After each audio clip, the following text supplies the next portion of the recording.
ribu lah. Kata temannya, di situ setidaknya ada 500 ribu sebelum dibongkar.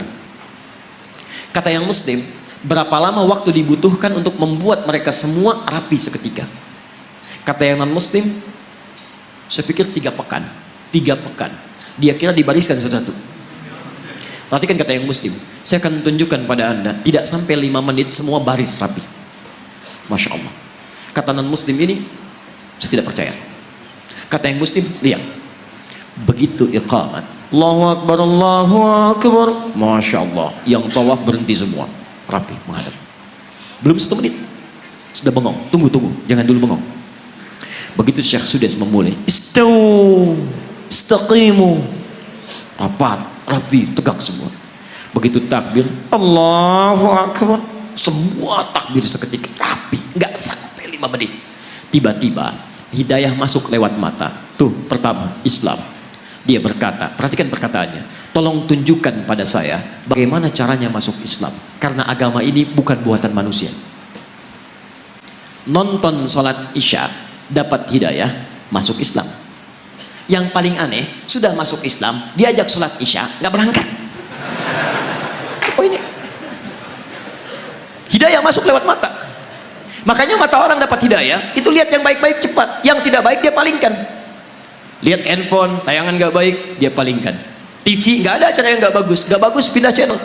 Majalah nggak ada yang dibawa yang nggak baik-baik, yang baik semua baik. Makanya kalau antum sering lihat yang baik-baik, yang halal-halal, yang haram, antum nggak akan peduli. Seorang suami yang selalu menatap istrinya yang halal, maka matanya tidak akan pernah diarahkan pada yang haram. Demikian pasangan. Demikian kehidupan, dan cepat bahkan istighfar dia. Kalau dia sudah jadi penghuni surga, lisannya cepat istighfar. Quran surah ketiga ayat 133. Wasari'u ila maghfirah. Perhatikan, ada calon penghuni surga seluas langit dan bumi, orang takwa itu cepat beristighfar. Begitu dia lihat tayangan yang tidak baik, dia palingkan, lisannya istighfar, astagfirullah. Dan cepat. Antara lisan dengan mata itu seimbang, palingkan, astagfirullah. Nggak ada yang terlambat, astagfirullah. Itu belum jelas ya. Jadi ihdinas siratal mustaqim bisa dipahami sebagai bimbingan dari Allah supaya mendapatkan keislaman, bisa peningkatan iman, bisa peningkatan amal saleh, ya, bisa petunjuk pada yang baik-baik. Tayyib, ihdinas siratal mustaqim, yang tidak berbelok, yang lurus, yang baik, yang tegas, yang nyaman. Dan inti paling besar itu Al-Quran. Nanti tafsir suratal ladzina an'amta 'alaihim ghairil maghdubi 'alaihim ditafsirkan di Quran surah keempat ayat 69, yaitu ada para nabi, ulaika ma'al ladzina an'ama Allahu minan nabiyyina was-siddiqina wasyuhada was-salihin. Jadi kalau antum ingin seperti orang-orang mendapatkan hidayah, ikuti manhaj para nabi, ikuti orang-orang saleh, ikuti jejak para syuhada, ikuti orang-orang jujur. Maka bagaimana caranya? Wa may yuti'illaha war rasul, ikuti Allah dan Rasul, itu caranya ya. Jadi asal katanya sebetulnya kalau secara bahasa tafsiran ini tidak dekat kepada tunjukkan jalan yang lurus ya, tapi itu kadang sering dipakai. Saya pernah tugas di Saudi, di Mekah tahun 2010. Itu ada sebagian jamaah yang tersesat dari maktabnya, tapi saya yakin bukan orang Medan ya. Kemudian dia bingung kembali, nggak tahu jalan, lihat askar Saudi, dia nggak bisa bahasa Arab, askar nggak bisa bahasa Indonesia, nggak nyambung dua-duanya. Maka dia teringat ayat ini, Masya Allah, Pak, ihdinas siratal mustaqim, tunjukkan kami jalan yang lurus. Askarnya nggak bisa bahasa Indonesia, pakai bahasa Arab nggak nyambung. Paling cepat askarnya teruskan ayatnya, siratal ladzina an'amta 'alaihim ghairil maghdubi 'alaihim waladdallin.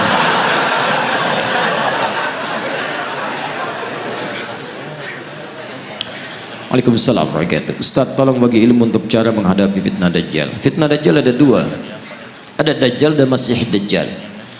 Dajjal misal ada Masih Ad-Dajjal, beda. Kalau Masih Ad-Dajjal itu makhluknya tanda akhir zaman. Kalau Dajjal disebutkan itu biasanya sifat-sifat yang menyerupai sifat Dajjal. Contoh, kita ambil misalnya di hadis riwayat Muslim.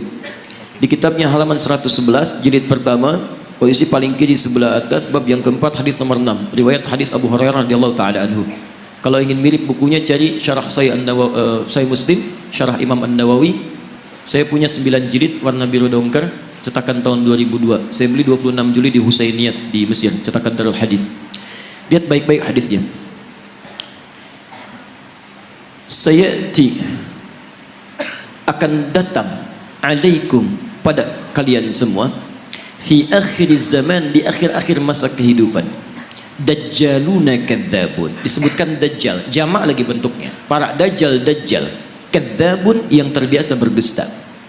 Baik, apa dustanya? Ternyata bukan urusan dunia. Kalau dusta urusan dunia, zaman jahiliyah juga sudah ada. Coba lihat, orang jahiliyah dusta, makanya turun ayat wailul lil mukadzibin, celaka para pendusta. Orang jahiliyah curang dalam bisnis, turun ayat wailul lil mutaffifin. Bukan urusan itu. Dustanya, yuhadditsunakum bima lam tasma'uhu wa la yasma'unahu aba'ukum. Mereka akan banyak berdusta tentang urusan agama kalian. Mereka pandai bicara kepada kalian, menyampaikan sesuatu yang kelihatan benar, padahal itu begitu mengagetkan.